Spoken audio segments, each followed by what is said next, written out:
উড়িষ্যার জগন্নাথ মন্দিরে স্থাপিত জগন্নাথ দেবের মূর্তিতে আজও শ্রীকৃষ্ণের হৃদয় স্পন্দিত হয়। শ্রীকৃষ্ণ দেহত্যাগ করার পর যখন পাণ্ডবরা তার শেষকৃত্য করলেন, তখন আগুনে সব কিছু পুড়ে গেল, কেবল ওনার হৃদয় ছাড়া, যেটি তখনও স্পন্দিত হচ্ছিল এবং সেটি থেকে প্রচণ্ড আলো বের হচ্ছিল। এটিকেই ব্রহ্ম পদার্থ বলা হয়। এই ব্রহ্ম পদার্থ আজও পুরীতে শ্রী জগন্নাথ দেবের মূর্তিতে স্থাপিত রয়েছে, যেটিকে সেখানকার রাজা স্থাপন করেছিলেন।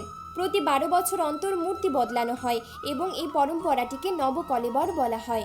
এই সময় জগন্নাথ দেবের পুরনো মূর্তি থেকে ওই ব্রহ্ম পদার্থ বের করে নতুন মূর্তিতে স্থাপন করা হয়। আর এমনটা করার সময় পুরো শহরের বিদ্যুৎ পরিষেবা বন্ধ করা হয়।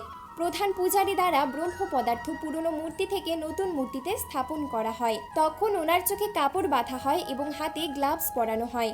ওই পূজারীদের কথা অনুসারে ওই হৃদয় এখনও স্পন্দিত হয়, আর সেটিকে দেখার চেষ্টা করলে মৃত্যু পর্যন্ত হতে পারে।